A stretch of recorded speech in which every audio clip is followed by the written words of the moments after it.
Good morning, everyone.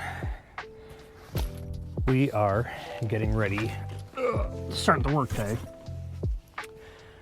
And of course, we got the GoPro out, but I figured we would do just a short little video talking about plans and whatnot for the Jeep.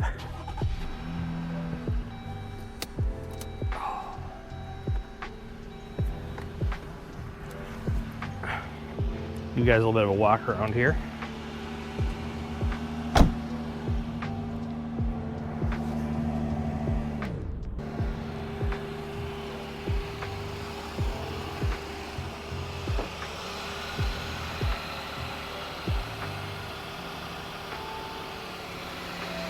Yeah, she looks pretty good.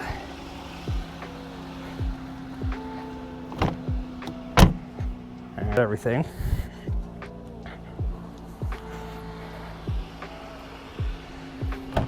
And I think on this drive too, we'll talk about if you're considering buying a Jeep, should you? I've had mine for about 6 months, so I feel as though I've got a little bit of a, I have an opinion as to what I think about owning it, pros and cons. But yeah. Let's get started here, and we'll catch you guys here in just a minute.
All right, so Jeep Gladiators.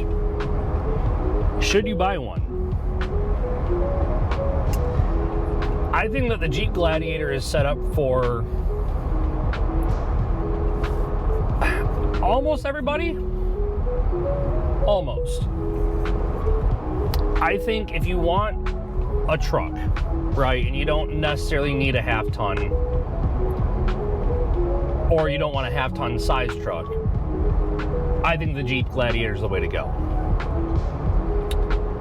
Now that being said, are there some downsides? Yeah, I mean it's a 3.6 liter Pentastar V6. It's not the most powerful engine in the world, and frankly, I'll throw a picture up of it on here. The only thing more there is one thing that is more aerodynamic than this truck, and that's a cow, a damn cow. So you didn't buy it for the aerodynamics. You didn't really buy it for the fuel economy of this. Whatever you want to do. You buy a Jeep or a Jeep Gladiator knowing full well what you're getting into.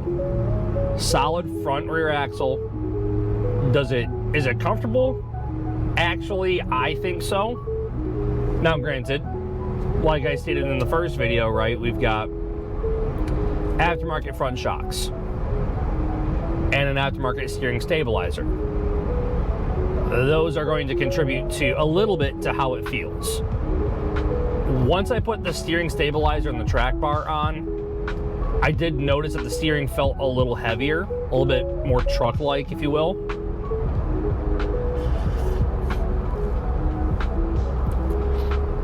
But outside of that, though, I mean, it still feels like a small truck.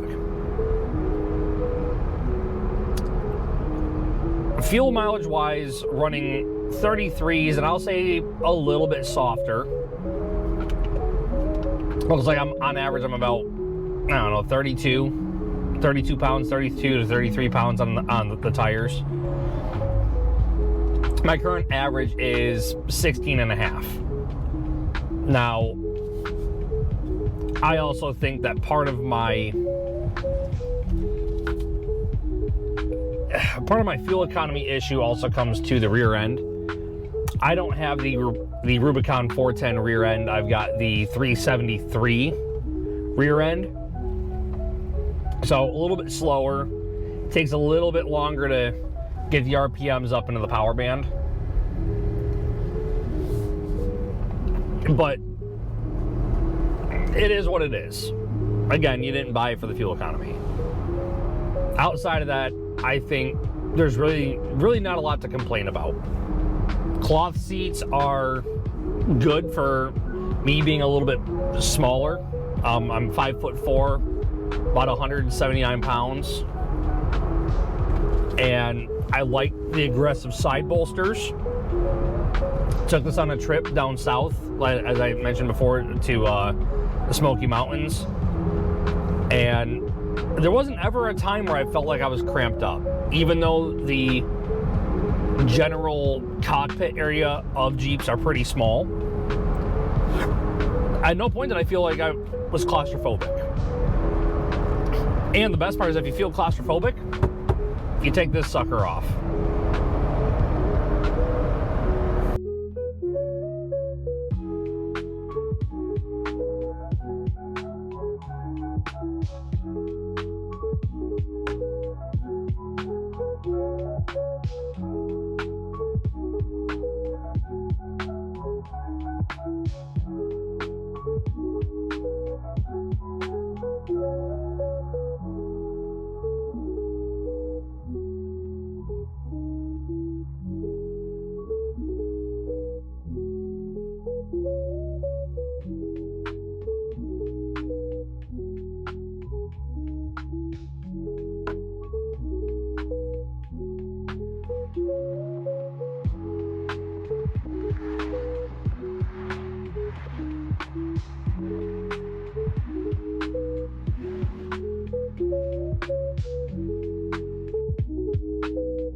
The next thing I wanted to talk about is plans.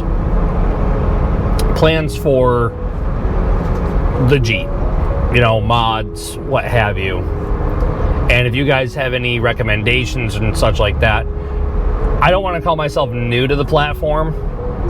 I've been around Jeeps for several years, trying to get one, and it just finally happened to work out that now I have one. The right deal came along. So next month, or as of right now, I've got two rear shocks coming in, so that way the rears match the front shocks. And apparently those shocks are really hard to get. I'm pretty happy with the fronts and how they ride right now. So I don't know if I want to do anything too crazy with that. Oh gosh, what else do we want to do? So next month, I am planning on buying a 2.5-inch level for the front. Just get rid of that nasty rake.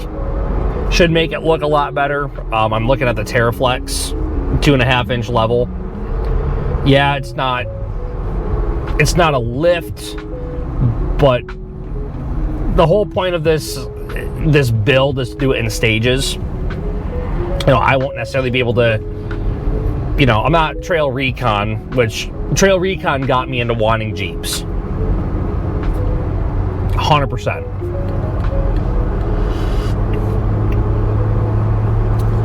The more I started watching him, the more I really was sold on buying a Jeep. Drove a few of them. I drove, before driving one of the JTs, I drove a couple of JKs, and I fell in love with, you love them or you hate them, but most people love Jeeps. I know that the Gladiator gets a little bit of, it gets a little mixed. Not everybody loves them, not everybody hates them. I think they look better when you put a bigger set of tires on them. Of course, like I said before, we're rocking stock wheels, and I'm fine with that. Maybe once you start airing down, then, aftermarket wheels become a thing.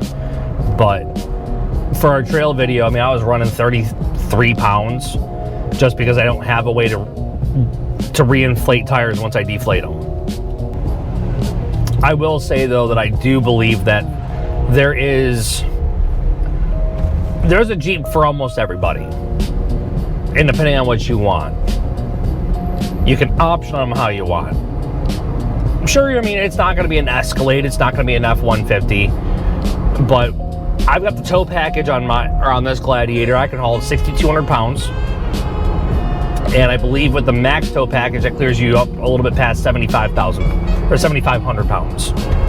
And on a truck this size, it's capable. You're going to feel it in the fuel mileage, but it's nice knowing that you can do it. Towing a 6x10 trailer for 500 miles, I was averaging anywhere between 10 to 12 miles of the gallon. Occasionally I would touch 13. And not bad, but weighed about 3,200 pounds if I had to guess. 4 people worth of stuff. A conversion camper, basically. So you take an enclosed trailer and convert it to a camper. That was the setup. On these tires, no lift, nothing crazy. That's not bad fuel economy. And you also got to understand, accept the fact that if you're doing small truck stuff, right? Bound to happen. So should you buy one? I think I can't decide that for you, but